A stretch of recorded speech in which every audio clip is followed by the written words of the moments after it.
We're live. There we go. Very good. Lovely. Wasn't too sure if I had a video set up and ready to go for like the roll and start. We should be all here. I think you should all see me now. And I'm on the more friendly software. Happy New Year 2024.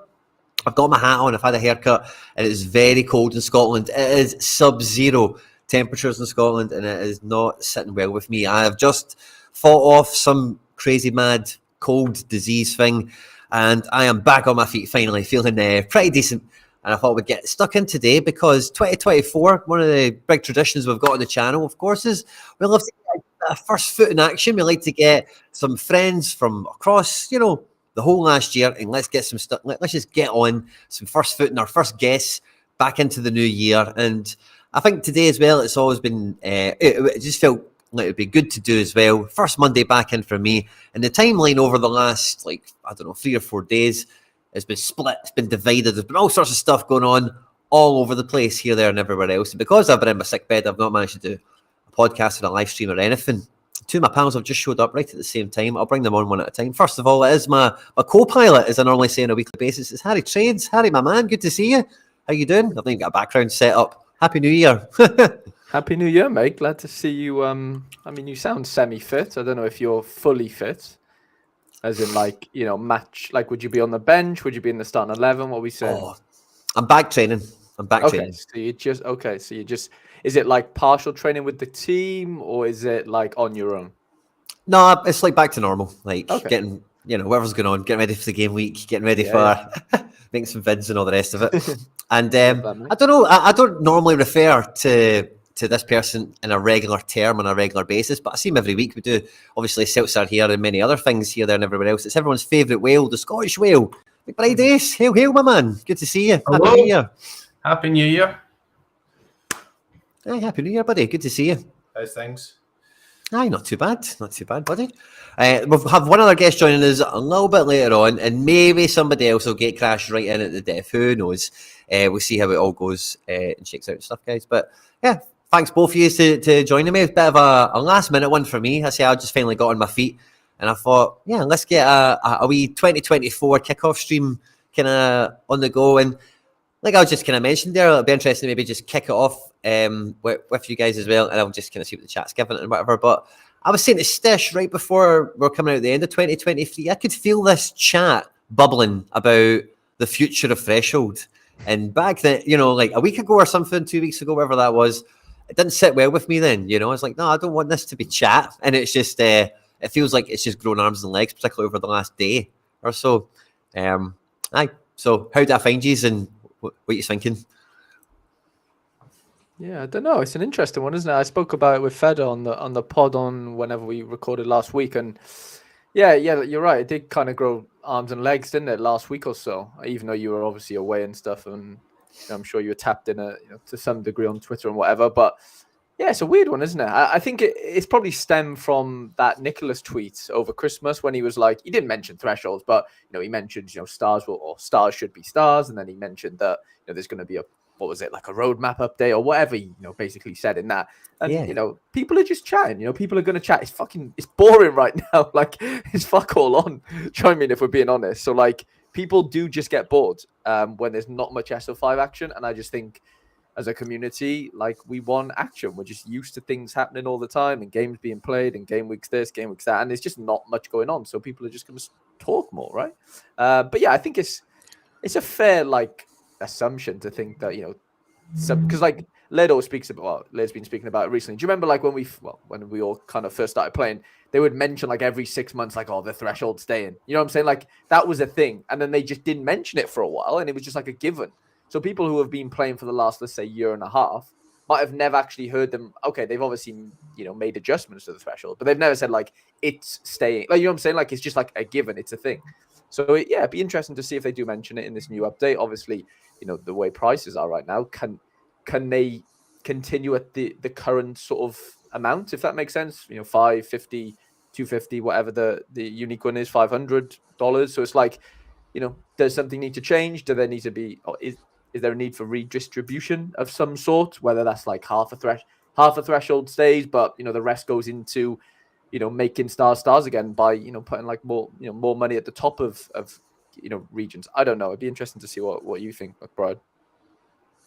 Yeah, that's right. When people get nothing on, they just start speculating and stuff, don't they? So I think Nicholas is partly to blame, because when you say there's going to be a detailed roadmap in the coming days, then people are expecting that to come quick. So I'm blaming Nicholas for a lot of speculation, but there we go. I don't know if that's just his conversion to English or whatever, but in the coming days for me is like tomorrow, So thresholds and stuff. Well, I don't think anything will change overnight. Like, people come away with this wild speculation, like thresholds will go and all this sort of stuff. And like, if Sorare do anything and it's going to be major changes, then there'll be notice given for it. So I think if there's like huge changes, then they'll be aiming towards like summer, afterwards from the summer, all that sort of stuff.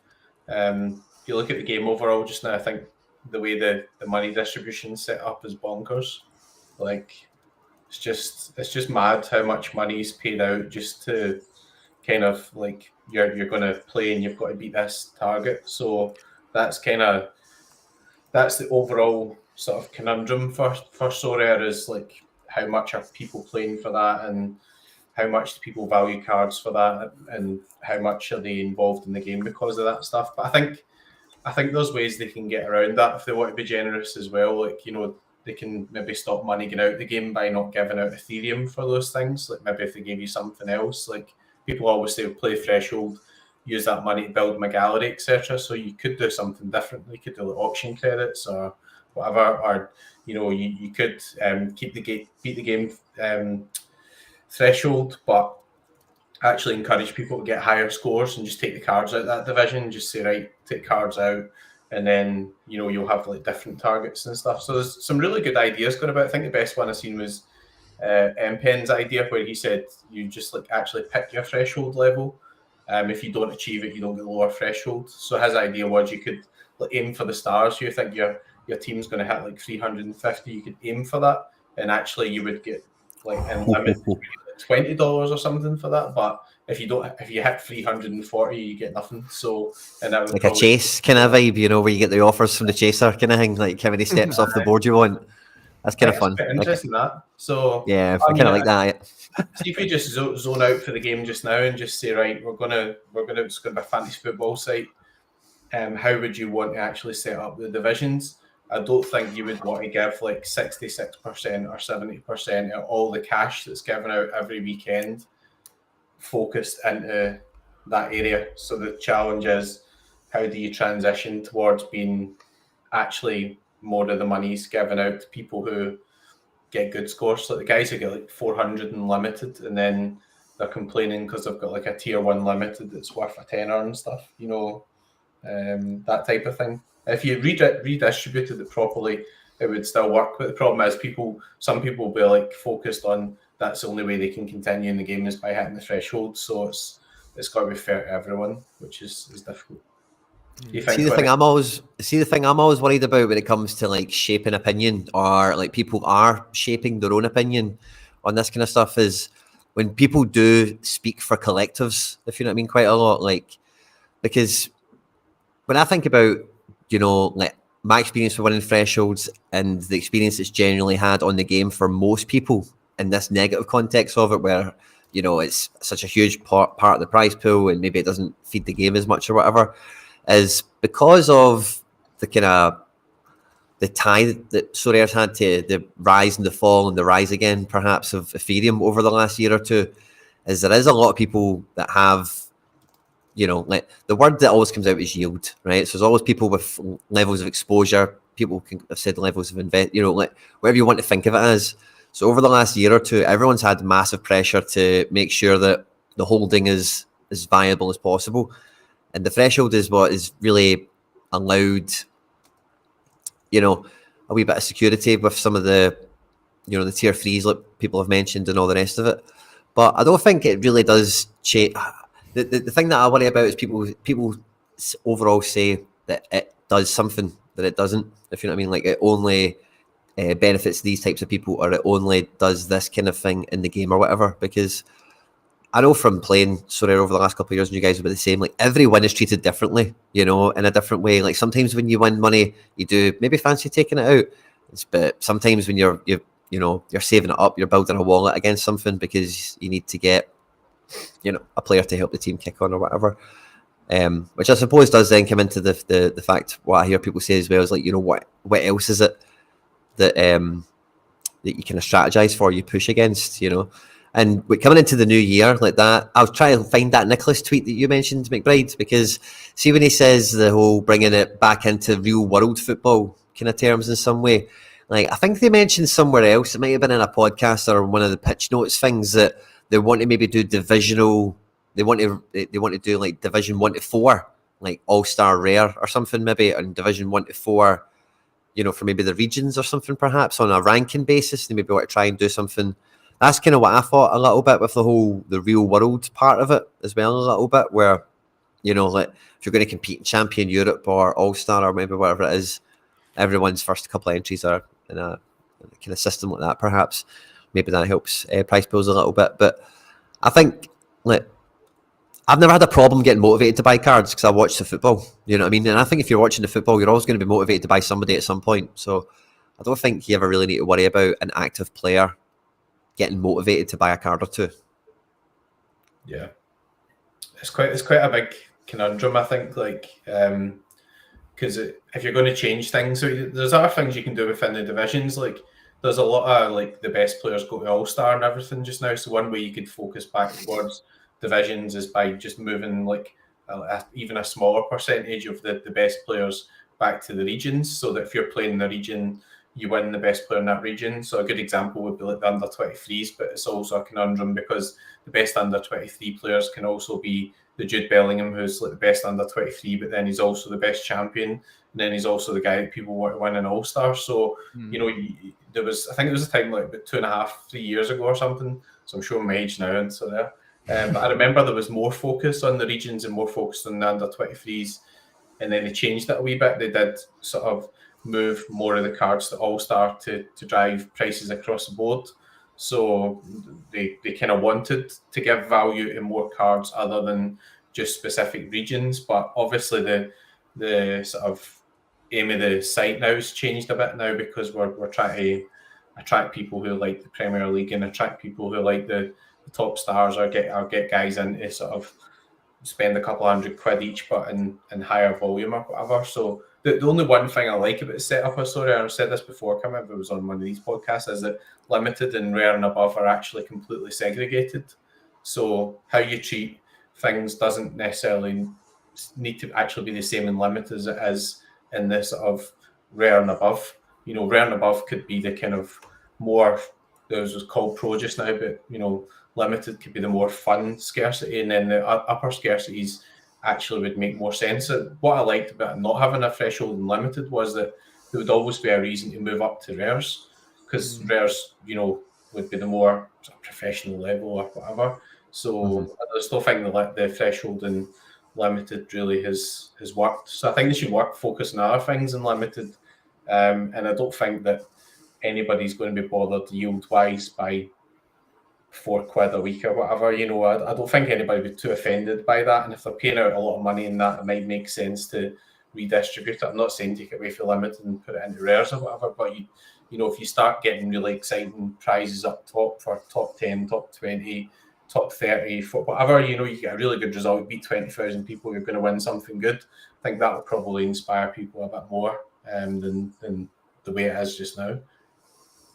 I think one of the biggest things for me though is like, and this is one of the things where as a player you want to win more expensive cards, but in the same sentence, Sorare want to sell more expensive cards frequently. You know, like they don't want Bellingham to be whatever he is. I don't know, grand. I don't know what he is, but let's just say he's not £3,000 where he was like 2 months ago. Like they don't want that because that's just less revenue for them, right? Even on the secondary, because they're taking 5% of 1,500, not £3,000, and you know all that sort of stuff. So right now, there's just no motivation for like it's easy for me to speak about myself because I'm in a position. Like McBride's in a position of his own. Quinny's in a position of his own. But like I look at cards. I'm like, do I need a Xavi Simons? Like, do I need like a really good under 23 player right now? Like what does that do for me? Like, do you know what I'm saying?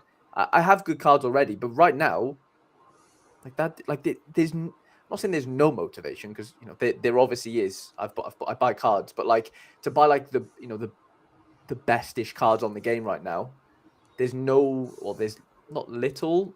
Okay, yeah, there's little incentive compared to what you can yield, that the magic word again, from your 240 super rares. And it's that's the issue. Like, if you got $2,000 right now, unfortunately you'd probably you'd have to just go buy a 240 super rare team if you knew the threshold was staying, let's say. Where a year and a half ago, where that didn't exist, if you had $2,000 on this game, obviously it wouldn't have gone as far, but you'd be looking to buy like a really good team. You know what I'm saying? Like, you just look to buy, five good rares, or 6-7 good rares. Now that's turned into, well, just buy 5 or 6 really average super rares. And I just think that's quite hard to entice people to come and do, because like you're saying, well, like if my mate wants to join, I'm saying, oh mate, there's no point buying Bellingham. And he's like, why? It's like, well, you don't need Bellingham. Like, you just don't need him for what the meta is right now, which is, unfortunately, farm these thresholds. Like, that just isn't a concept. The Sorare one, and it's just not sustainable. Simple as. Yeah. I think when it comes to where it lies in the strategy, but like I say, that's it. That's a bit that I do.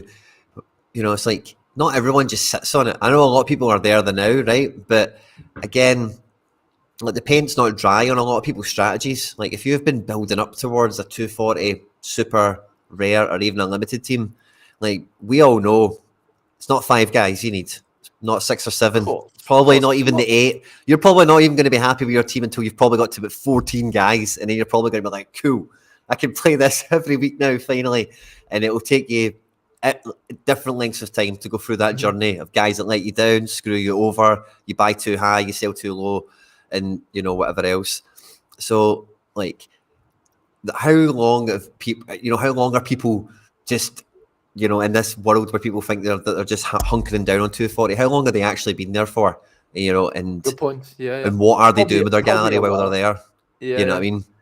Well, a lot of people, I assume, withdraw. I don't know. We don't have this data, but like I bet a lot of people do withdraw. And I'm not sitting here and saying I've never withdrawn from Sorare. I clearly have, but like, I want to be incentivized to go out and buy better cards with my threshold.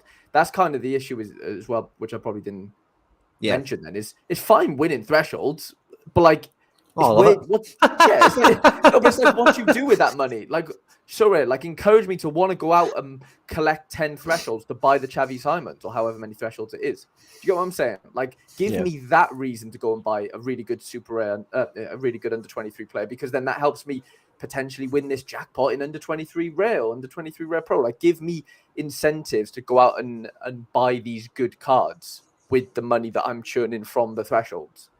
That's the worry right now. That's that incentive is non-existent, I think, right now. Yeah, which is sad. Like that, because I want to play. I want to win things in that sense. It's not fun winning threshold. I don't care what anyone says. It kind of is, but like, it's just not, because you're beating Sorare, not like other people. I want to test myself against thousands of people. Like, that's why, like, I like competition. Yeah. The feeling is completely different, I think, from winning a threshold to like winning or coming, top 10 in a division. Is polar opposite, I think. Yeah, I think that Daniel was saying about the $5, and like, I do understand if you get a smaller gallery that £4 is quite significant, but the reason it's become even more significant is because after the limited threshold was brought in, limited cards continued to drop. So when Sorare brought in the limited threshold, it didn't make cards rise or anything. So like, bear in mind, historically limited cards were really super high, and probably higher than anyone ever actually imagined they were going to be. And then they started falling, and Sorare decided to bring in a threshold at all levels, and at limited it just hasn't worked. Like, it does not work at a limited level. I don't care what anybody says. Like, somebody was like mentioning earlier about, if you take away the threshold, it's going to reduce the value of the top players. It's not, because it's even you're buying a Saka or whatever, you're buying a Bellingham at limited level. There's no thought going into your head of, what can I win threshold wise with this? Your thoughts are, I can play the under 23s, I can play champion.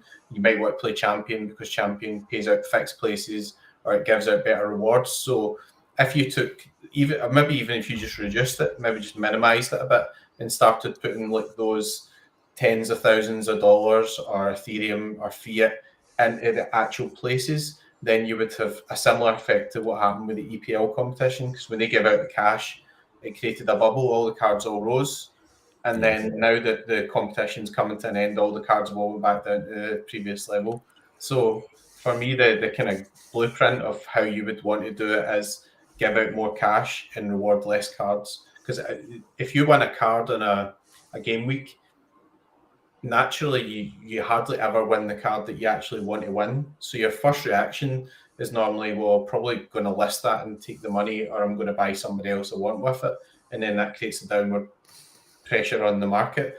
Whereas with the EPL competition, no one ever complained about the rewards. If you win $100, you can go buy who you want with it, you could withdraw it, whatever. So you can't clearly just have 500,000 EPL competitions running all the time, but you can definitely readdress the balance, and getting some of the card rewards out of the system is actually, I think, going to be an overall benefit, rather than people will take it as a negative and say we're paying out less cards, but it's not working just now. So, like, we're going to have to change something. So for the overall balance of the game economy and all that sort of stuff, it'll be better if they make some changes, I think. Yeah, fair enough. I don't mind the threshold getting made like harder or something like that, if it's especially at the limited level. Because I think some of the changes that we've seen so far, like the scarcity change thing, like I still don't really understand why that's happened, right? Why for the super rares, the unique one makes a bit of sense because there's mixed scarcity there, whatever, right? But over time, like I wouldn't, because like we mentioned right at the kind of early point of the stream, I think it might have been you, Harry, that referenced it, but some of these changes to the threshold aren't really that old, like getting super rare limited paid out threshold is not that old of a concept, so it did feel like when that came around, it was a real, like, this is a core part of the game, this is a key part of the game, this is something that will be here for the foreseeable. It's always foreseeable. They never say the big F word, it's always foreseeable. It's the little F word that we get, so yeah, it's one of those ones. I'm a little bit distracted now because our the fourth and final person I sent a little invite to is he's caught up with us, and he is going to be joining the show as well, and that is my sparring partner. That's what Stish is.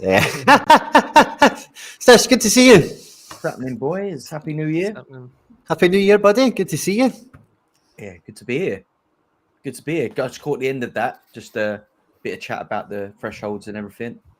I think I was saying to the guys earlier, Stish, I said to you on the podcast, I think probably one of the last ones we did before Christmas, that there was a chat bubbling of the threshold maybe not being here. And I don't like this chat. I hope it doesn't gain any momentum, and it definitely has, So it's just, I don't get where it came from. Ultimately, I don't know why people want to. Because again, it's probably the same thing I've kind of chewed over a little bit already. I always just find it really difficult speaking for so many people, and I hear so many people speaking for so many people. If you know what I mean. So I just always then struggle to accept it. It's just fact. Because some people say some things, then okay, well, that must be true. It's maybe not always the case. But especially, how do we find you, and how are you feeling? I'm good, yeah. I managed another win the other week. Oh, no way. Keep it up. It's McBride versus Stish, by the way. Podium off. You know what? It was a proper random one as well. It was the only team I could potentially put out, because I only had a super rare defender. Out of my whole gallery, I had one defender playing. It was a super rare, and yeah, likewise, some of the other picks was just sort of like, well, it's either that person or no one. So the fact they all came up trumps and managed to just scrape in first place of All-Star Rare Plus or Pro, whatever you call it these days, and I managed to win a Joshua Kimmich, so I was buzzing about it. Of course. Just had to figure out then, do you hold it? Do you get rid of it? I think there's a lot of speculation about what happens next for him. So I'll be keeping an eye on the news. But I think I'll probably speak for most people when I say I hope he stays at Bayern. I think if he stays at Bayern, he's a stronghold for me. But I think if he moves to the Prem, you've got to it throws an air of doubt in amongst it, doesn't it? And yeah, I'm not sure if he goes to City. Yeah, the City play next to Rodri. I think you're all right. It could be. I think if you take him off set pieces and stuff like that as well, though, I like Aye, what he but does at Bayern. you probably still get 1,000 passes a game, but playing for City. True. But that'd be an interesting thing to keep an eye on for the next few weeks. But for now, I think I'm holding on to him for now, and we'll see how the next few weeks pans out. But yeah, buzzing to have won, managed to scrape the rare threshold in over the weekend as well. So yeah, quids in to start the year. Hopefully it continues.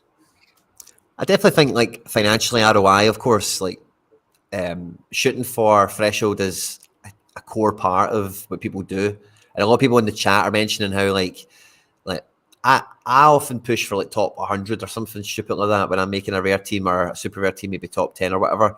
But at limited and at rare level, that is a really hard target to shoot for, and if you've got quite a smaller gallery, like if the threshold does get removed, then what is your easy access point into the game, where you feel that you're getting your little early wins and moving forward? Because every version of Sorare that's been a part of it, for one way, shape or form, it's been a little bit different. For the majority of the time, it's been some sort of threshold, obviously, as we've seen.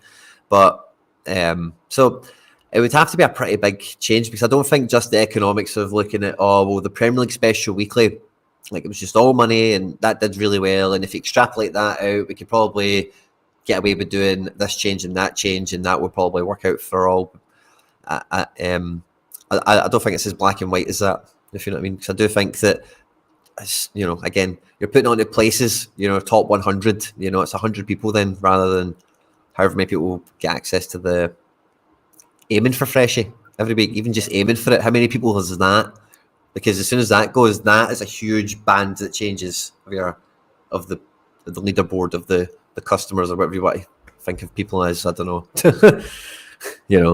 I don't think they'll remove it. Funny, like the when rares were like really expensive and stuff, then threshold importance and all that. But the thing with limited just now, like if you're coming into the game, like you can buy really, really, really good Sorare players for like 20, 25 quid and stuff at the moment. So like, should we really be in a position where we're saying it's only worth buying into the game if somebody can turn over $5 from the threshold? Like you could, like you can buy like a Celtic stack and a pretty good Celtic stack maybe for 100 quid or whatever now. So it's not as expensive a game as it was back in the past, where you're thinking, well, there's a barrier to entry because people just can't actually afford it. Like, if you buy a stack of a pretty good team at the moment, spend like 100 quid, use them for the full season, like you shouldn't be in a position where like after like 2 months or whatever, you've done 100% ROI in the thresholds. Like, and people are doing that. People are limited, are so cheap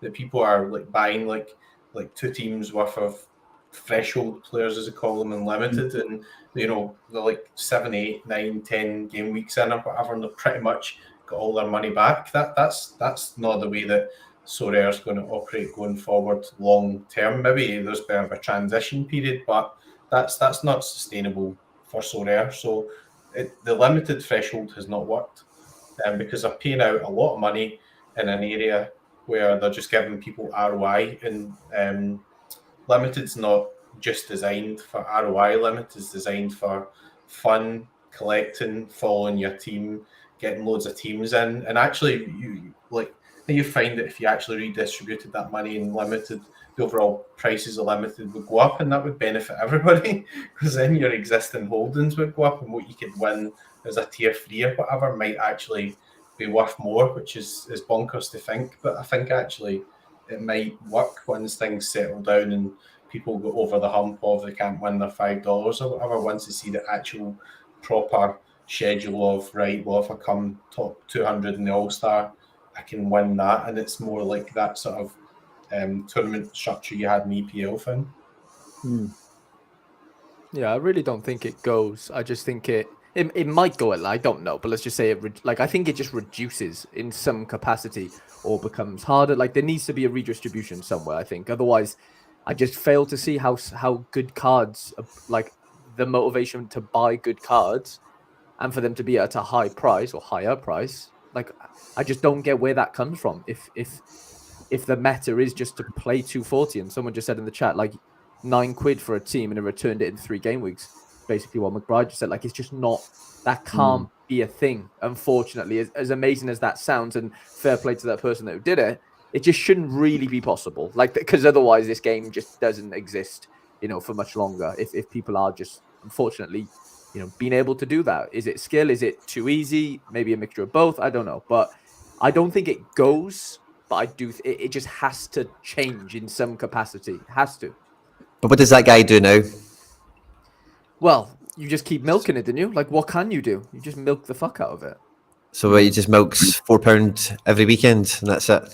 Basically, yeah, because and until he's able to, like, what's the point going up to 220 rare? You're just spunking on some like 20-30 quid rares that like aren't going to give you a yield. Unfortunately, you ain't going to win anything in 220 rare until he's got enough money to go to 240 rare. It don't make any sense to move up. I think anyone that does that is capable of doing the same thing after saving up and scaling. I think that's that's someone that's had a theory and a strategy, and they've been able to implement it. And I think, like, again, whenever I hear these things, I'm like, well, surely what would the person want to do next? They would probably fancy themselves to do it again, but bigger and better somehow. Well, what's bigger and better next time? Well, it's not a £9 team, it's a £90 team, or what's a 90 or whatever it is. I don't know, depending on life and whatever. And again, to do that, how long does that take? Maybe the guy needs to save up then for 6 months to get £100 together rather than £9 together. So then you're not going to see the guy for 6 months because he actually has to go and do some work and save some money, or whatever. So, like, let's say that guy with £9 doesn't put any more money in, and he just keeps farming with these teams or whatever. Like, it's going to take him a long time to get to 240 rare, isn't it? Because let's just say goalie's £200 roughly.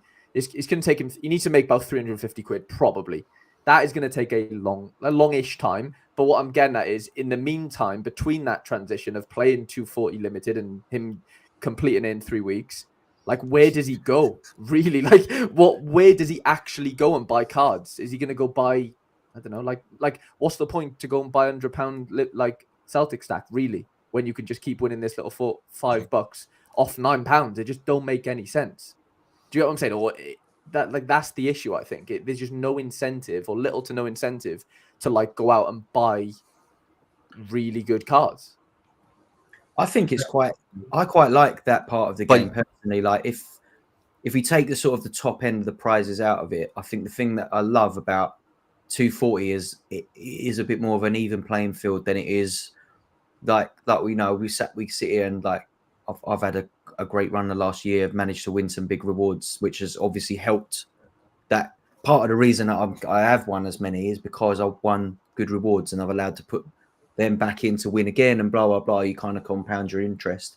240 doesn't really work like that. I can't just fling Mbappe and Kane and all the other, like, amazing players I've got. So I think it's like, for me personally as well, I think 240 is the purest form of the actual game of Sorare, in that it is anyone's game. Anyone can go in and try and give it a go. The leaderboard's almost secondary to winning that threshold. The threshold is what everyone goes in to do, and everything else on top of that feels like a bonus. So, yeah, I hope that Sorare realizes this. It's not just about, I mean, we might be looking at it. I think a lot of us have probably looked at it because it looks like where a lot of the money's going out, right? Giving away cash versus giving away cards feels like life and death almost, doesn't it? Like, from a business perspective, when you're looking from the outside. So it's natural. I think we're all a bit concerned for it, but I like to hope that Sorare realised the importance of that game mode. I think to even the onboarding process, I always think of, like, my brother and my brother-in-law as well. They're both at that level where they play limiteds 240, but now, because the prices are where they are, this last week, although we've been talking in group chats about what goalkeepers can you pick up to get into that rare 240, because they've got a few rare cards, but they don't have the goalie yet, and just been trying to help them find a cheap option. But they're excited to play 240. They're not even really looking at, like, putting these teams into regions or anything like that. I think regions and everything beyond that is a bit more like, right, if you're going to play the game initially, you're probably looking at 240 or one of the sort of, like, amateur divisions to just, like, get to grips with the scoring and all that. They've been playing Sorare for over a year and a half, but they've just never really gone beyond that kind of sticking little 50 quid in to start and see how we go. But now they're there. I think that they've having that threshold in 240 in rare, particularly, it feels attainable without having to really go mad. If you'd have thought like a year and a half ago, how much it would cost to just get 10 rare cards together that play every week and score half decent, you're looking at 6 months to get your money back. Whereas now, like there's story of the £9 in limited, yeah, you can move that up to rare, and it probably these days, like I said, my brother bought a goalkeeper for £85 yesterday, who he plays in the Chilean league. He's old, and hopefully he starts. He's moved to a new club, but if he does start, then he's there. He's right in amongst it, and he's got enough. You can pick up rares now for like £5-6, and they play every week. Do you know what I mean? They might not be well known or like massive scorers, but they put you in the mix every week, and you only need to win a couple, and you're right back in it. So, like Harry was saying, it's difficult because how is that sustainable? But it's not. Me, that what you just described there is not sustainable in any way, shape, or form. But it's massive. I can't agree with anyone that thinks otherwise. I'm sorry. No, I'd agree. I don't think it is sustainable, but I do think it is their biggest tool for onboarding at the moment. You could argue rivals, but we'll see. We can't be sure like what they're kind of throwing behind rivals from a marketing perspective. And I think that's the big thing in it is like marketing. If they could sign up another 200,000 paying players between now and let's say like the Euros or whatever, then we won't be having a lot of these discussions about oversaturation in the market, because there won't be enough Haalands to go around. There won't be enough Kanes to go around.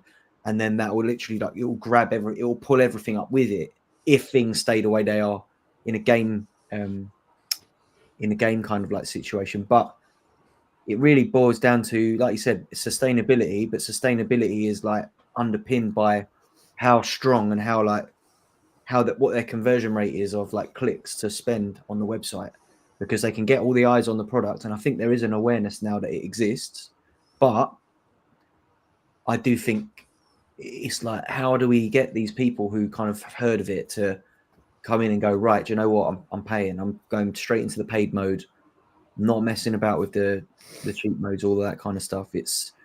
That's where it comes full circle, really. It can fix all its own issues just by engaging the audience a little bit more with the gameplay.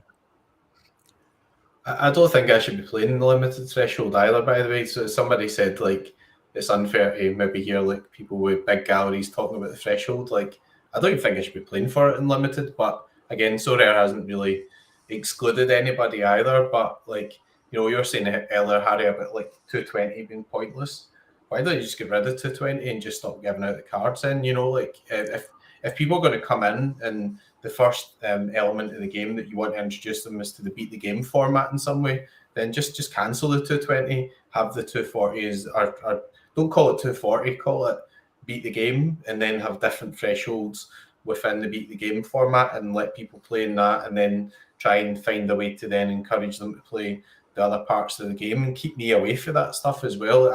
I don't have to be playing the limited threshold, but I do enter it because I've got all the cards. So why would I not enter it? Should I be entering that when I'm entering the super rare one and the rare one and stuff? Like, I don't think so. And the overall problem, I think, is just the actual amount of cards as well compared to just the overall demand, as you say, Stish. Like, I mean, like you've seen, even with all the cards that exist, when you had the EPL competition with the specific entry rules, all those cards all flew, and people say, oh, it was only the new cards that went up, but it wasn't, because I went to buy like a James Ward-Prowse, so there was like a card sitting as a new card for like £35, and the new cards went bonkers. And I looked the next day after the new cards had sold, all the old cards were all selling for £35 as well, which had been selling for like 10, 12, 13 pounds less. So even though there was only one of the older cards that was allowed in, those cards all went up as well. So I do think like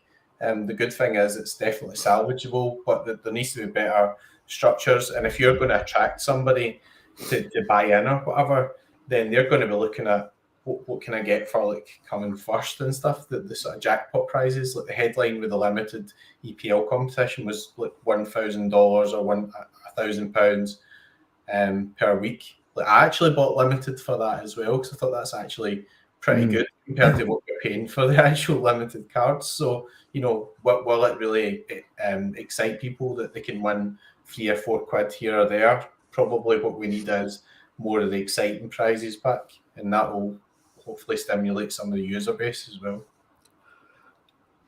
Yeah.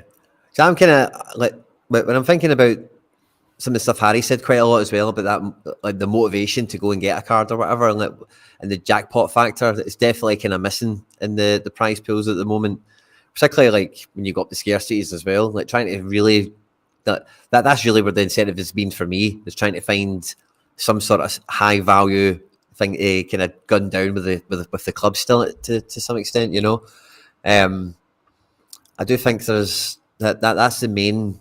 I think that's really the issue that would need addressed. There's a lot of chat in the chat as well. By the way, I'm sorry I can't pull all of it up, but there's a lot of sentiment towards, like it's not all about money in the game, which I'm all about as well. I'm a big part, a big thing that I love about my Sorare like club or whatever is it looks like mine, if you know what I mean, and I buy players that I like for it. And I think everyone who's in this chat, you guys, I'm talking, everyone's the same in their own way, give or take. Some people care a little bit more about certain things and others and all the rest of it.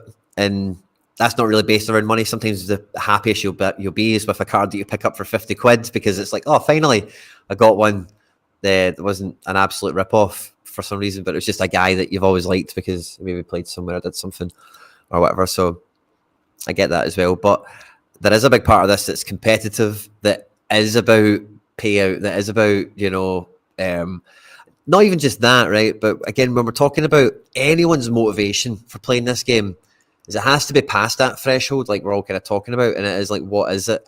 And we're still seeing some bits and pieces coming out, like the Premier League stuff has had money, obviously, but what was it they're doing now? Is it going to Italy and then flying to the Super Cup or something? I can't remember. There's something that's on the go.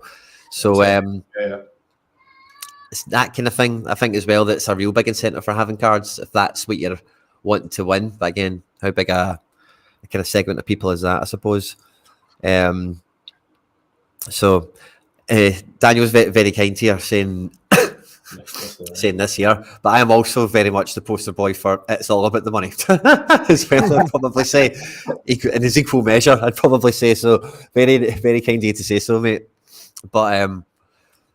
But yeah, so I think like that's what the top of the price pool has to be. Is not just like having a big heavy spending card, but it's stuff that's like 5-figure values. If you know it's going to be like 2 VIP seats to the Champions League final that Sorare have got, what game week are they giving them away?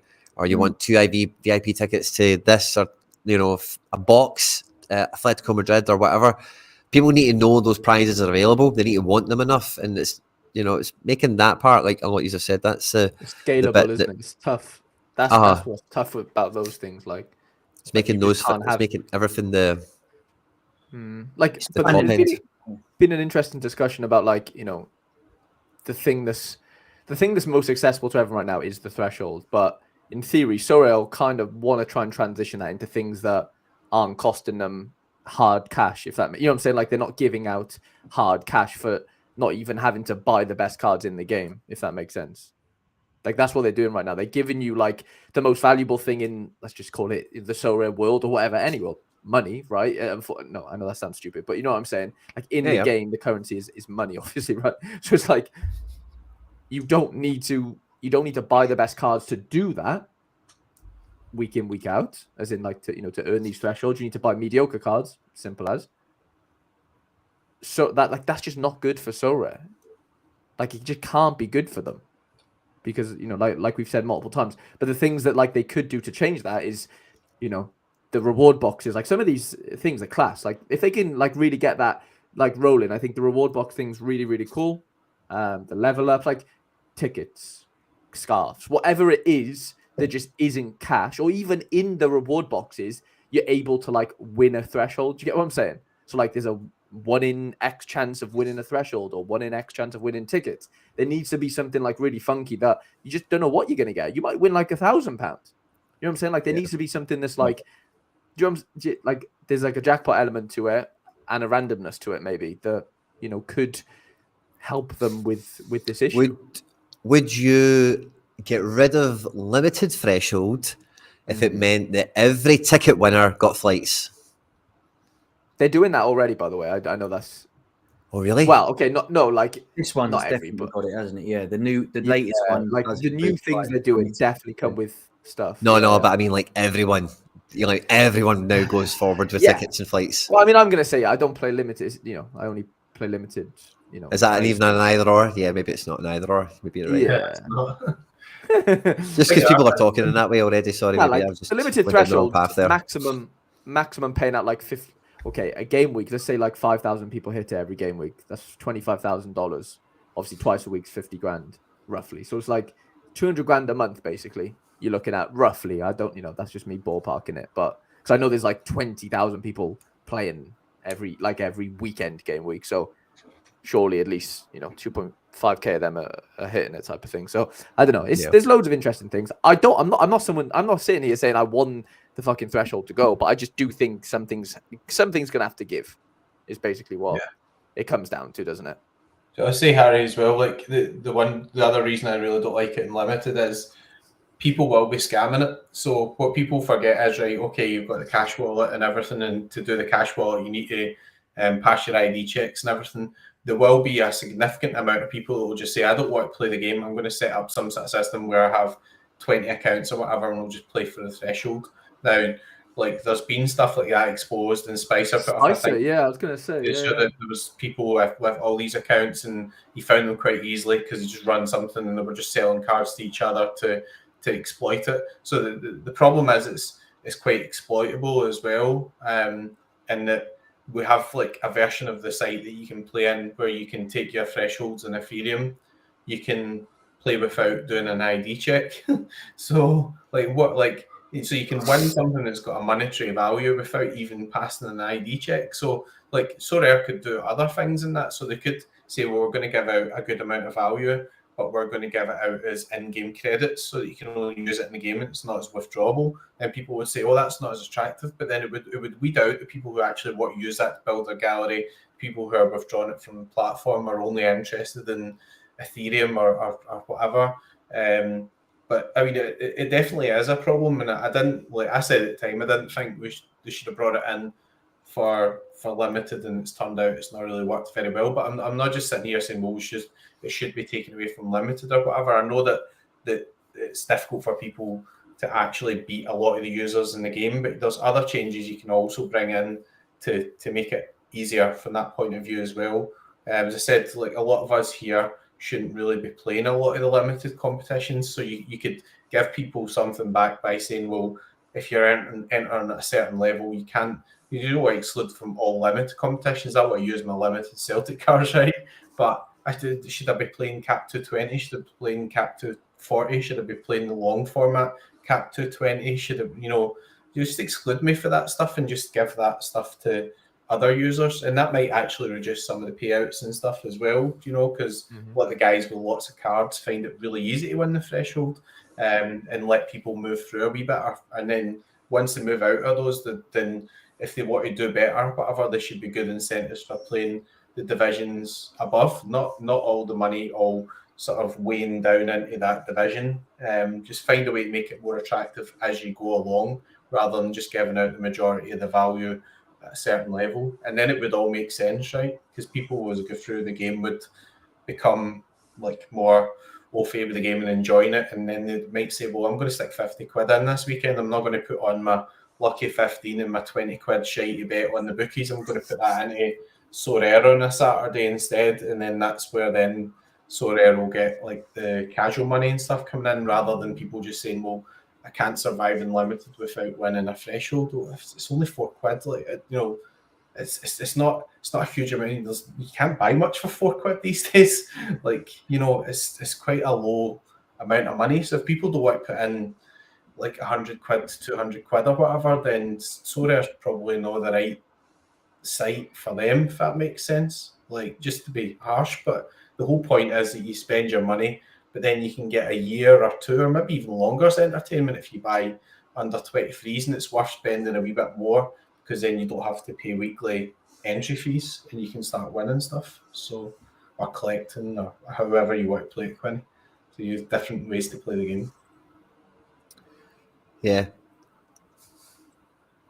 And everyone in the chat seems to think we're bashing limited players. By the way, isn't that that's not the case at all. No. Like, you know, it applies to every level. Like if McBride's saying, then it hasn't worked at limited, things are going to change to the rare as well. Like it's not as if like, you know what I'm saying? Like if someone's saying, the limited threshold reduces, well, every threshold's going to reduce in that sense. I don't think it's going to be a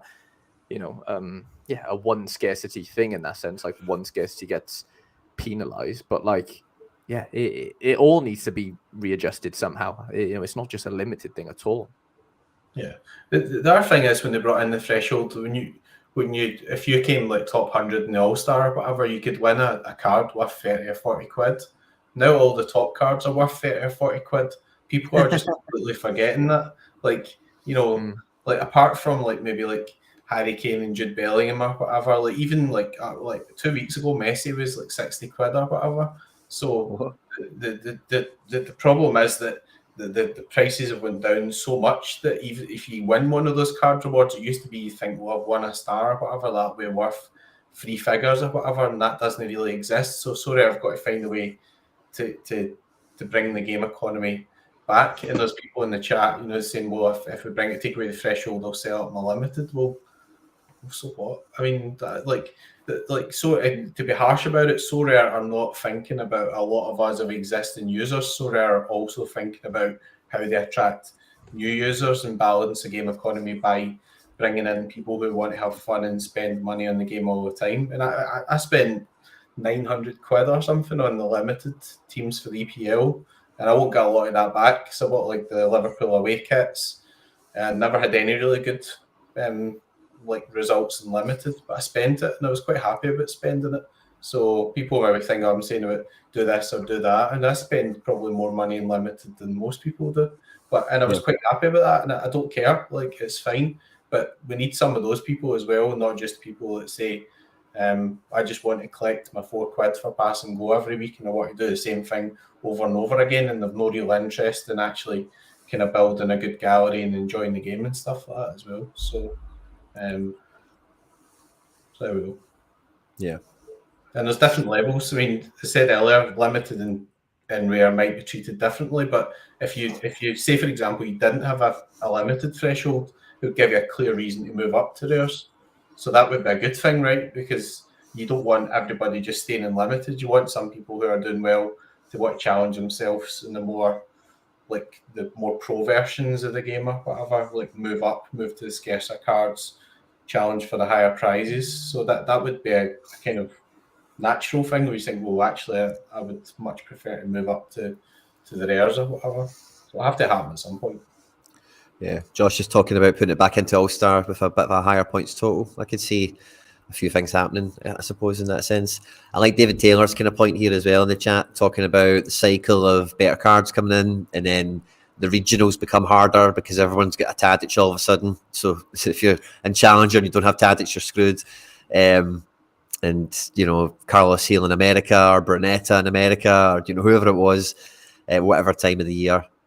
So it is a difficult kind of balancing act where, again, I think, I know the top of the prize pools isn't that exciting, but there is still a difference between, the top of any All-Star competition, they're winning a couple hundred quid, a grand or something, depending on, a couple of grand maybe, depending on the very, very, very top, which is still more than the threshold, if you get me, So, again, I'm thinking, why have I got a card or two recently, or when I'm looking at my gallery, what is it I'm hoping to win? It's I'm hoping to win All-Star again. I still want to win that. No, well, why do I want to win that again?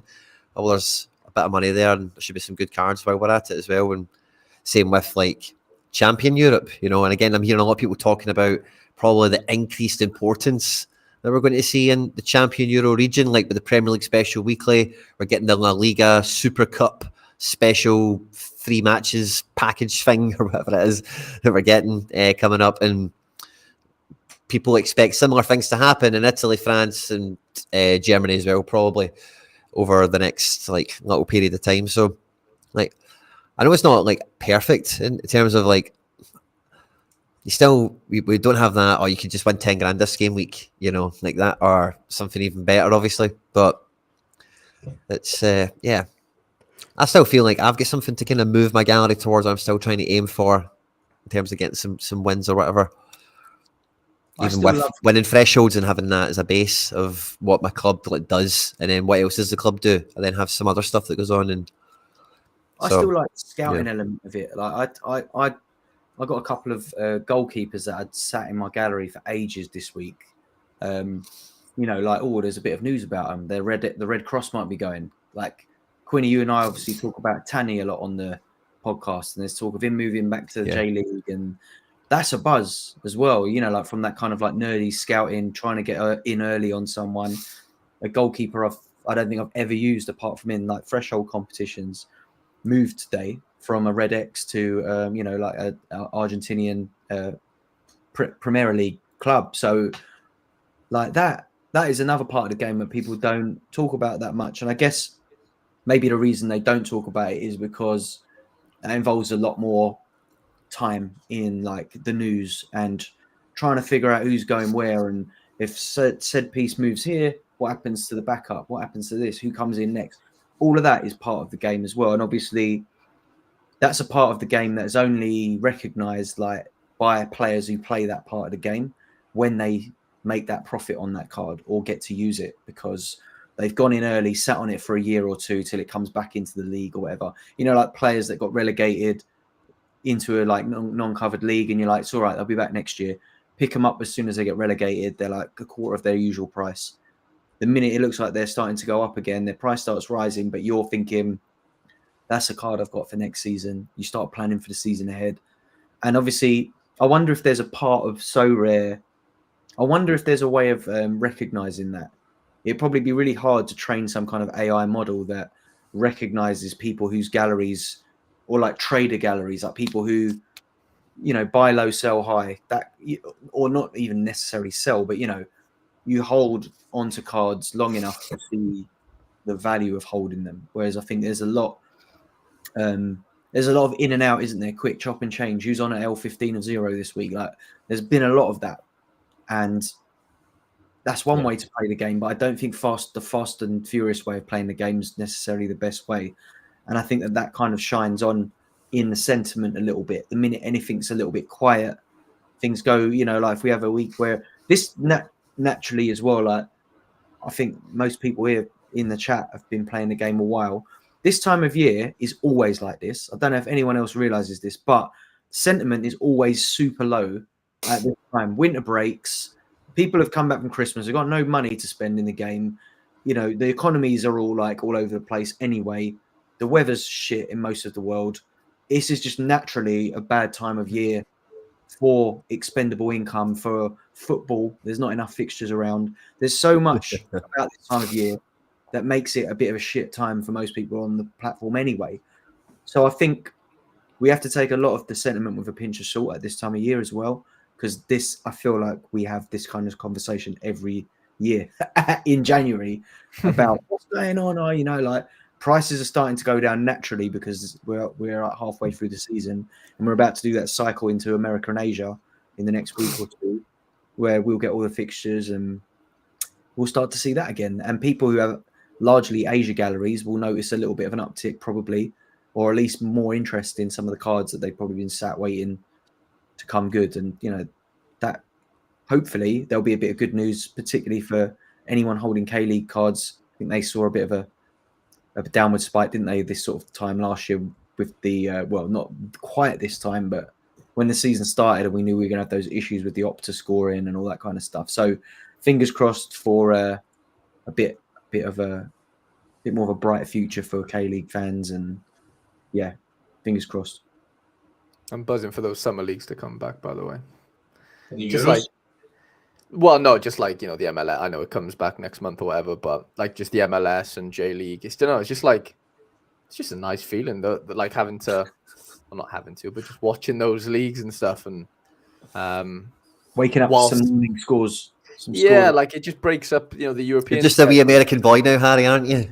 I will You're just a wee American boy now. I know. You get your. I'll be a full timer soon. That's it.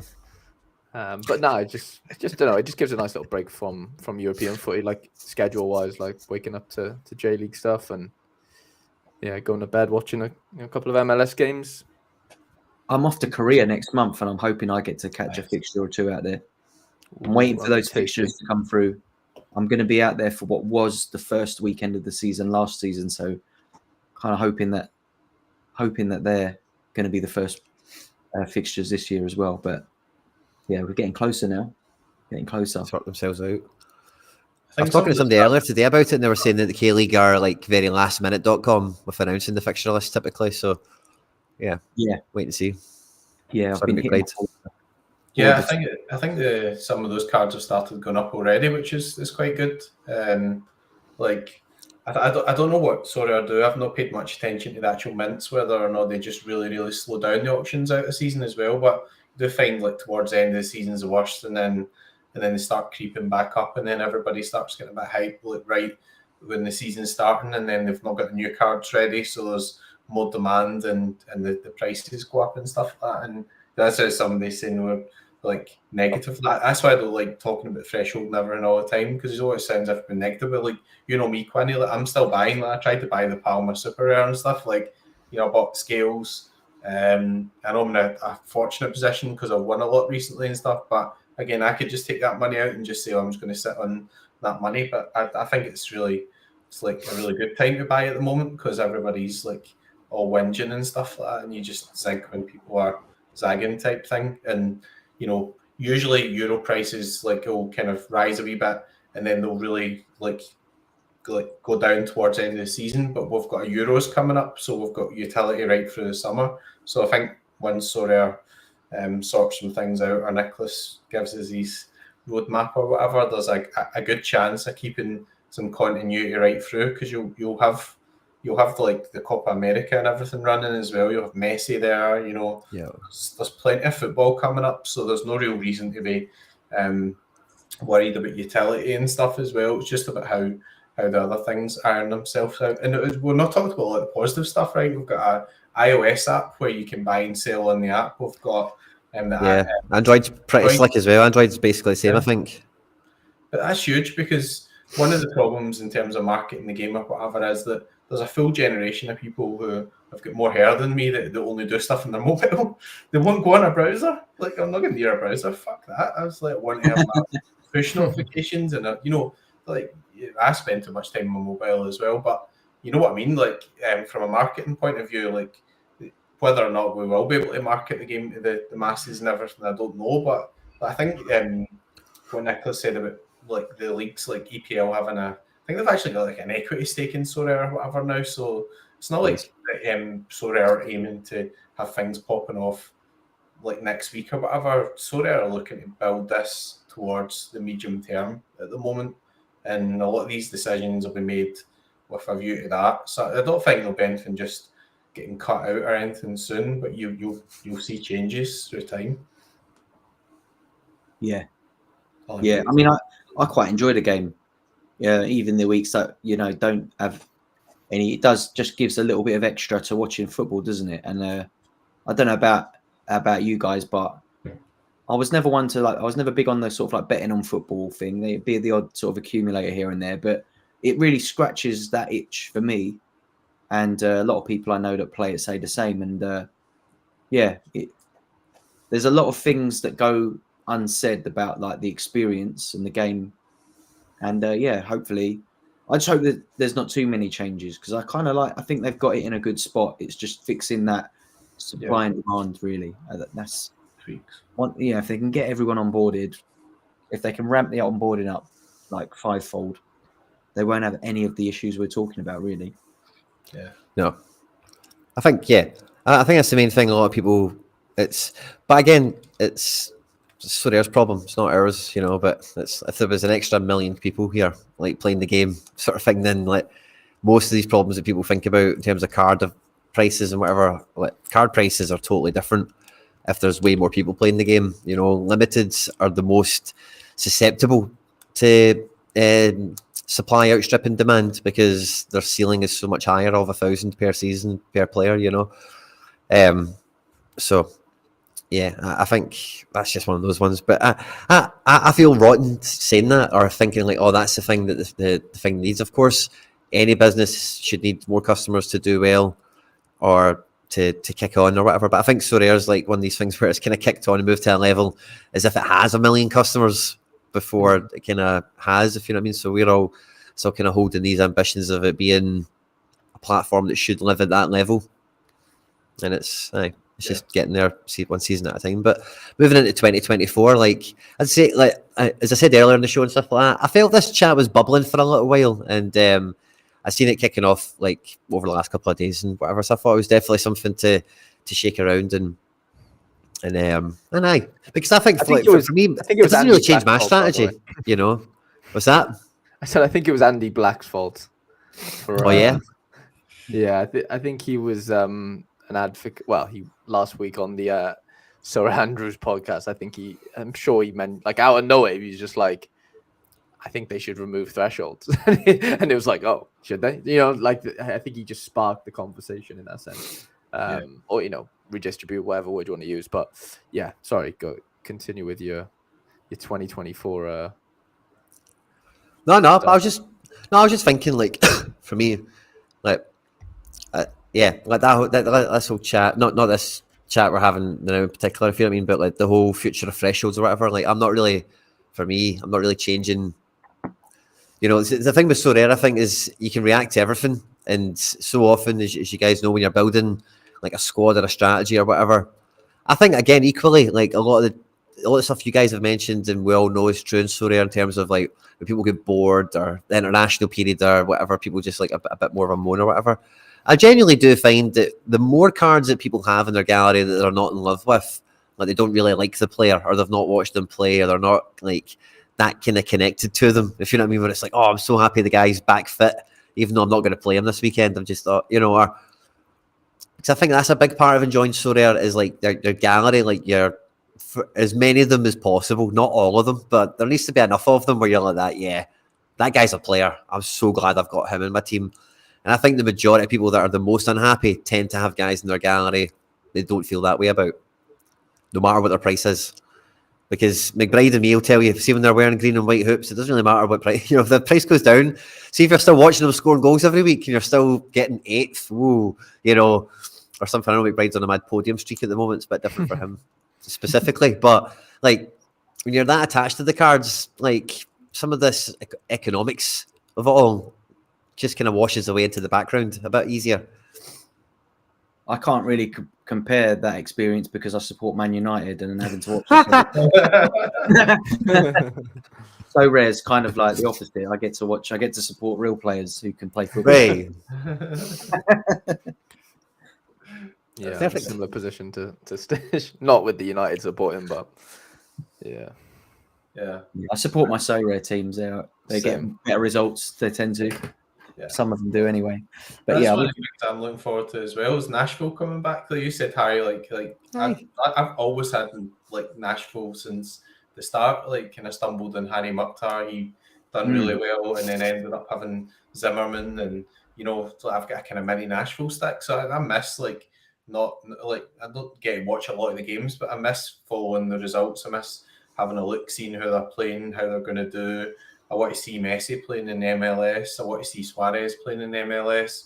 Rumours today of Benzema going to the MLS. Yeah. So Boanga going to France and Benzema going to LA. Hopefully everybody doesn't get too shafted in the window with Saudi Arabia, because obviously that was a problem in the previous window as well. I think there's a small element of like a lot of the cards that there's a wee bit of a cloud there as well. Like you see some links with Kimmich getting linked to Saudi Arabia, whatever, like whether it's likely or not, it still might mean that you might just say, well, if I'm going to part with my money for him, I'll just wait 2 weeks and I'll buy him in February because then I know he's not moved type thing. So that type of stuff is good and bad, but also I've seen the positive as well. I've seen people pay what I think is almost bonkers amounts, like people on transfer like rumours and all that sort of stuff. Like he's going there, and all of a sudden you go in and you look and the guy's been selling for 30 quid and there's like 4 guys that have spent 50 quid on the rare or whatever, just because there's been this rumour which was like could be much better and all that sort of stuff. So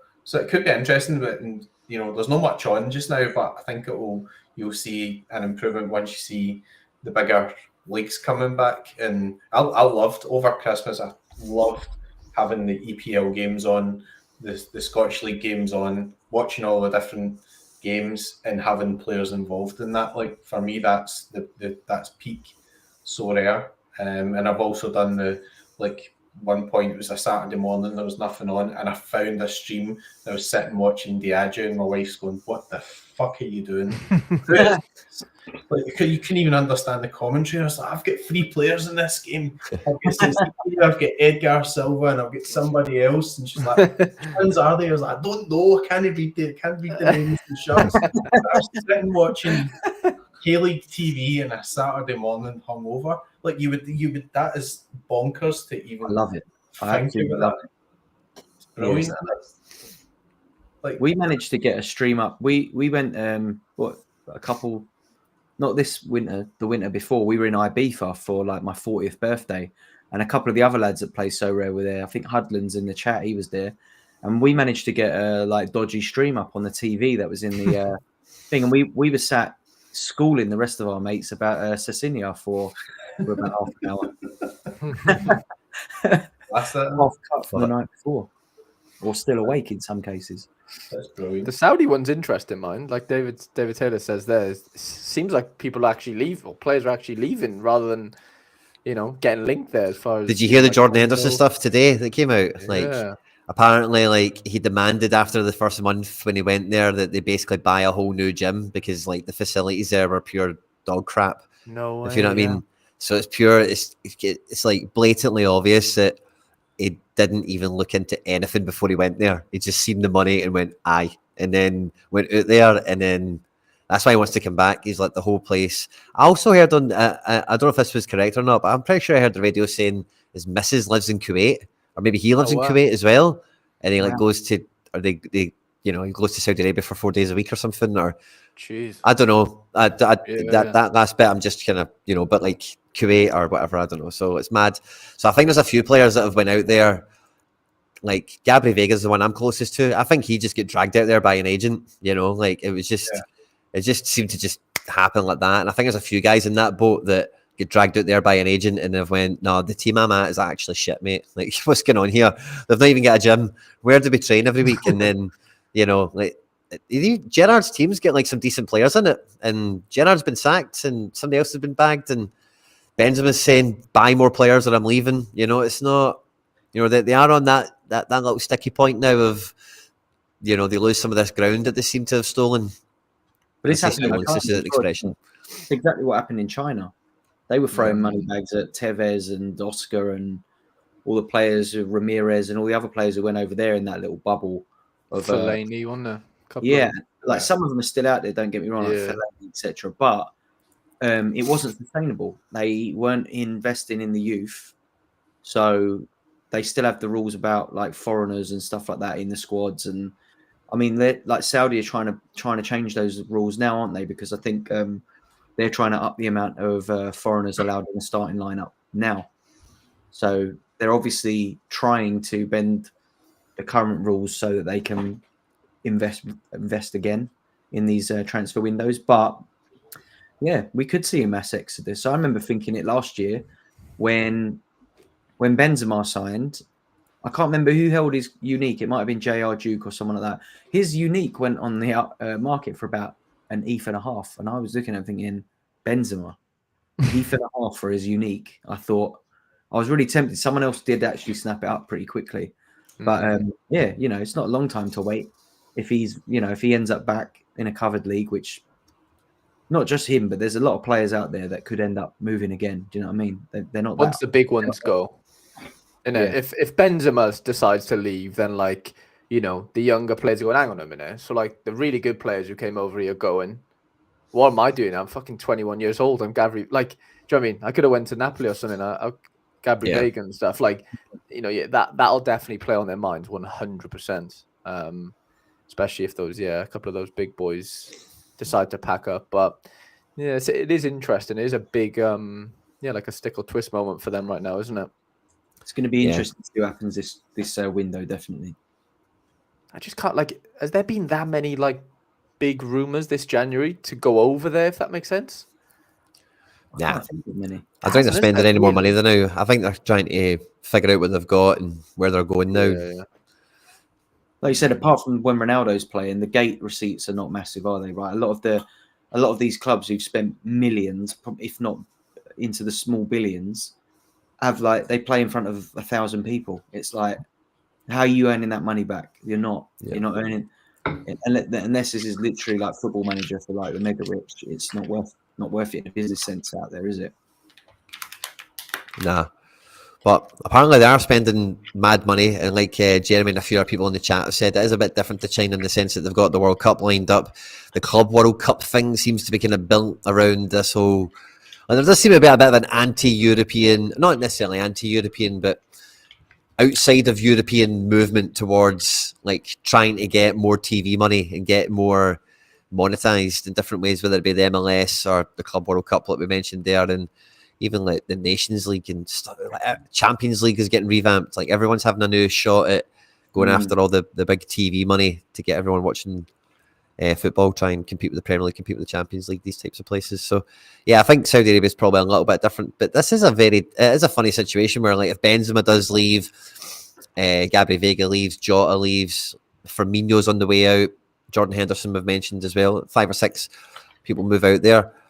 It's one of those ones where Saudi Arabia probably need to react and replace them with a different type of player, and then probably then make the statement of getting people who actually want to be here and actually want to play for Al Ettifaq and actually care about the club. They need to get a bit of that chat into their life maybe at that point. Because they can't just take the losses. They'll need to go and recruit new players and bring them out there somehow. But yeah, I've not seen any kind of rumours on that. I really feel this January, I think the whole Everton financial fair play thing has had a real kind of like ice bucket challenge kind of effect on a lot of Premier League chairmen, where it's like, oh crap, man, do you see the charge Everton got? Because you know how terrified City will be of all the charges they've got in a few other clubs. So you've got like the Newcastles, you've got a few other clubs that might want to go out there and spend big. They might kind of be a wee bit more hesitant to get anywhere near in trouble because of like how bad the rules like might be getting enforced going forward. So it's a funny transfer window. Yeah, it will be interesting to see. There's going to be some weird moves. I mean, don't get me started on Choupo-Moting to Man United, but you know we're going to see a few of those, aren't we? Yeah. It wouldn't be a transfer window without a Choupo-Moting or a Odion Igalon, or you know, you always need a move like that for Man United. Solskjaer on loan as manager. Remember that one? I love that.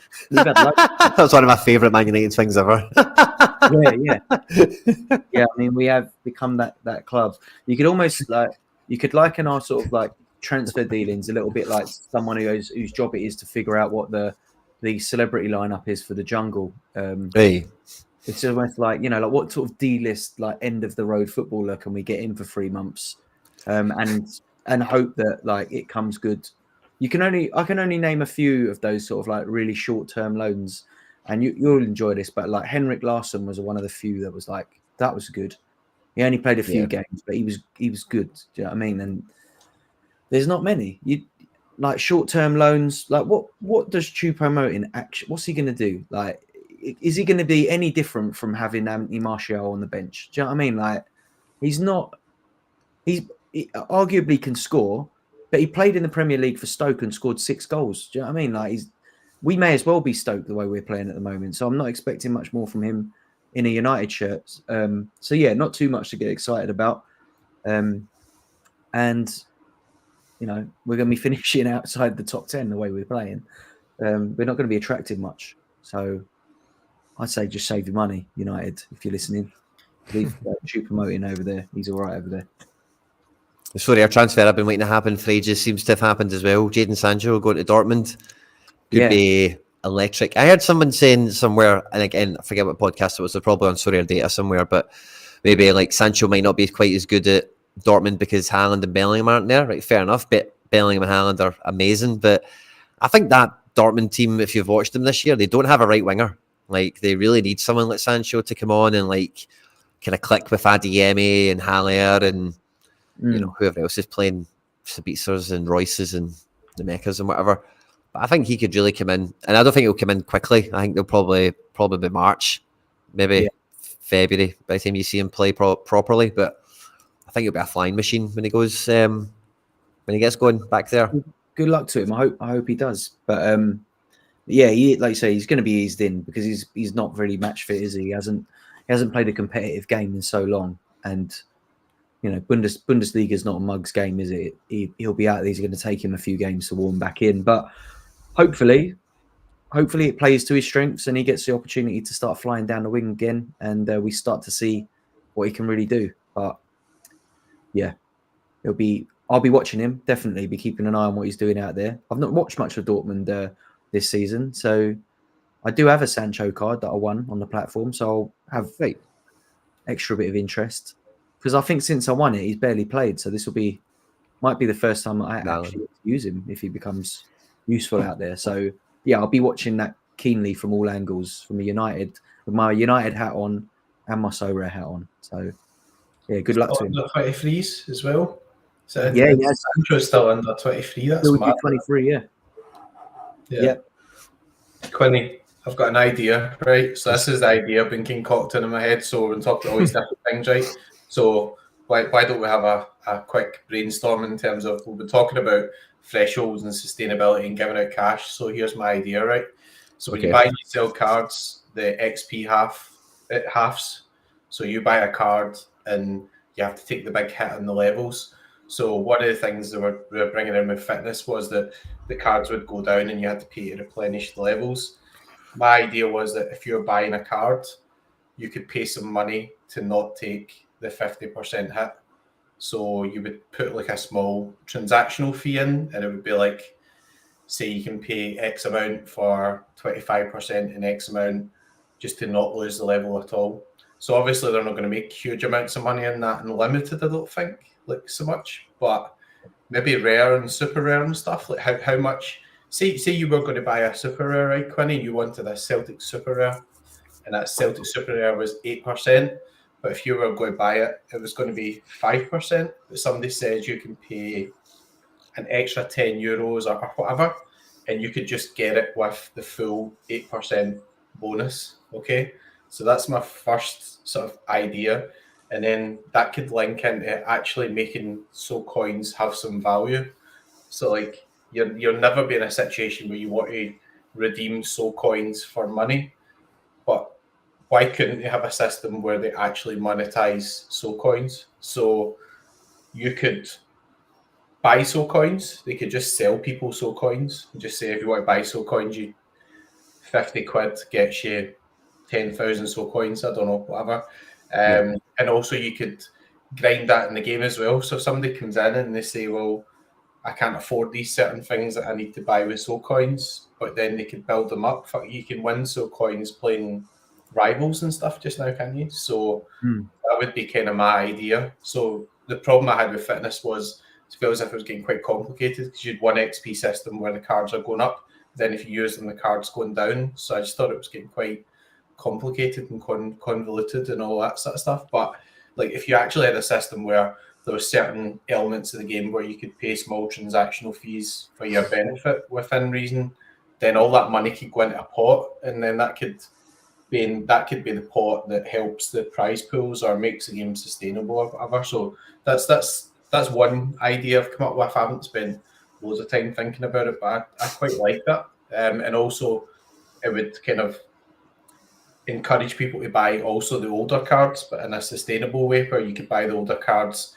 they could keep their levels, but the money would actually go to Sorare, so it wouldn't be a disadvantage because obviously they want to kind of promote the newer cards as well. But like every year, there's more and more and more older cards in the system, and really they've kind of got to find a way to monetize them. And at the moment, it's like collect, list, and play 50% when you sell it. Well, that's not encouraging trading and them getting money back in 5%, is it? It's an interesting one. I like the whole maybe being able to buy your way out of the XP hit on a transfer. I don't mind that. kind of thing. I think it's a good idea, and I think nice quality of life enhancing microtransactions are always something I would like. Yeah, so anything like that feels good as well. I For don't sure. like I'm actually just cognizant of how long we've been on for, guys. So if you do need to boost strength, feel free to let me know. But I was talking over you there, McBride. Sorry, on you go. Yeah, I don't like see this Sorare mega thing where you start taking away and you start buying stuff and you start attaching boots and all that. I don't mean any of that stuff. I don't like stuff like that, but I think that there could be a way that you can have in-game stuff that people would be willing to spend a small amount of money on that would make some sort of money for Sorare. We can't just have entry fees to competitions, right? That's going to be a problem for gambling regulations. But Don't want that anyway. But you could have certain things that tie into like VIP levels or challenge levels. That's where the manager ID stuff's got loads of like potential. Because the main criticism of stuff like the club shop and everything is that it's been there for a bit of a while now and it's all pretty naff. Like it's not really moved that far forward. I know there's lots of building going on in the background, but apart from like paying like 300 coins and entering the raffle to get strips and stuff, it's not really moved on that much. So I think you could definitely work towards amplifying all of that stuff. But as long as there's a way where Sorare can make some sustainable income out of certain things and it doesn't like go at the kind of pure form of this is the SO5, you know? Because like if you could pay to get the SO coins and you only had like a certain amount of levels that you could level up on a player, I know there'll definitely be people there that would start spending money to try and get an extra level on their cards or whatever. So like you could buy SO coins for that and that income went to Sorare, but it was done in a sustainable way where the moment you can only maximum put up three levels per card or whatever. So that's fine. That's not too game changing or whatever. So anyway, I'm open to other ideas over and above that as well, but I'm sure there must be ways that Sorare could incorporate things that people would be willing to spend a wee bit of money on, just small amounts, but you know, €1 here or there or whatever would probably make a big difference, because the problem with 5% is in theory it's pretty good, but the market's actually pretty stagnant just now, and because the market's stagnant, Sorare won't be making a lot of money from trading either, will they? No. So not at all. Daniel's statement there. I'd pay I'd pay to jump a good chunk of levels for certain cards. Obviously, I know we buy the boost and whatever, but that could be like a mega one, couldn't it? Where you just go, okay, you could go from level 15 to 20 if you're willing to spend the 50 quid or something nuts, which might not be nuts to somebody that, you know, loves that card. And, you know, it comes back to how much you want that card in your gallery, like Quinny was saying earlier. Just little things like that. There's definitely ways. I love your idea, McBride, of the not having to take the hit. I think you could even turn it into a percentage thing again. Like, so obviously it's 5% for the market fee. Let's just call it 7.5%, or wherever that. Like you said, you might not make loads off the limiteds, but you know, rares and above, they could start adding up those extra 2.5% and stuff, or however much percent, 1%, 1.5, or like. This just came in my head now. Like you paid for some sort of boost, but like rather than actually going up the levels, like that card just leveled up slightly quicker or whatever. You know, you know, it wouldn't be going too bonkers in terms of changing the actual scores or changing the profile of what's happening in the tournaments, but it would just like the later levels are fucking hard. You know, like a 3x multiplier on XP earned on a card. That's an easy one to do, surely, isn't it?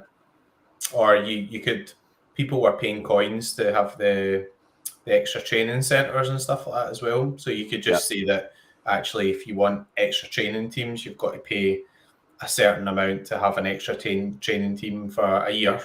You know, it's like you've got to pay like €10 or whatever, and you can have every week you can have an extra training team in that earns double XP. I would definitely pay for that. I think other people, even if they have smaller galleries, might even consider something like that as well, because you might think, well, you know, I can get my double XP when I've not got teams in and stuff like that, and then that'll help me in the tournaments. So I'm sure there must be loads of ideas like that. I mean, honestly, like I think a lot of the areas of the game are kind of underdeveloped because we just launched this manager ID thing and stuff, and the thing about the competitions and the different levels, like if you've got different levels of managers, you could then start segregating some of the managers, which would include me, but there would have to be some sort of benefit from that as well, if you know what I mean. So remember, we used to have like the Sorare data leagues where you got to a certain level and then you were in like the top league or whatever, and I was nearly in the top league and then scrapped it. But when you get into the top league, like there was a certain amount of people there, like 50% get paid out star rares at the end of the season or whatever, which were quite valuable cards at that point. So it was really hard. Like, but although it was really hard, there was some really kind of quite good rewards and stuff up there as well. So that type of stuff's definitely underdeveloped. And then your VIP level, there could be some sort of link there, I say it, to actually buying some new cards from the market. Like you can't just sit every year and just not buy any cards from the market or whatever and just keep selling your rewards and maintain your VIP level. You've got to buy some stuff for the market, you know, of a reasonable value. I don't know what the metrics for that would be, because a lot of the times people say, well, a lot of the whales are just want to withdraw, just want to sell their rewards or whatever. But, you know, Quinny, like me and you, we're buying Celtic cards all the time. Like it says on your Celtic stuff, buying new Celtic cards or buying new rares, we're buying new collections and stuff like that. So a way that kind of in the VIP levels or whatever rewards people that just want to play and keep spending money in the game and stuff, that would be quite cool as well. I don't know if you could have certain tournaments or whatever that are only available to people. But it's quite interesting. I don't know. Monthly subscription. Yeah, somebody mentioned, I think Chris Billstar, he mentioned like a subscription type model as well. I don't know. I mean, I feel as if I've got loads of subscriptions to pay for, like to get all the different patrons and the news and all the leaks I know absolutely hee-haw about. It's kind of interesting. It depends what the benefits are, and also it would be something that if you get to a certain level, you would get it as part of the game anyway, so that people, if they wanted to grind their way up and they couldn't afford it, they could still find their own path within the game. Like it just, you know, would be quite good if you can achieve it in some way within the game. So, yeah, open-minded on that. But. Yeah. I like all of these shouts actually in the chat about keeping McBride out of the leagues and stuff. I'd pay some coins, especially if I was playing Challenger. Yep, get him out of this one for a week. 27th of January, Celtic Ross County. I'll be seeing you the Tuesday after that, I'll tell you. Mark it in your calendars. Mark it. See you the Tuesday night. I'll pay 10,000 coins to see what his lineups are like an hour before deadline. So see where the O'Reillys are. Yeah, exactly. Well, I've got a YouTube channel. You can just watch a channel. I'll give away a lot of the information for free stuff, but there we go. All right, I'm going to be watching your team building that week. Make sure that I'm not in any of those divisions. I think it's about time, guys. I've just seen how long we were on for earlier, but yeah, thanks to everyone that joined us live, and guys, thanks a lot for coming on tonight. It's been a great chinwag, and yeah, we'll catch you all in the next one, guys. Cheers. See you later, everyone. Cheers, lads.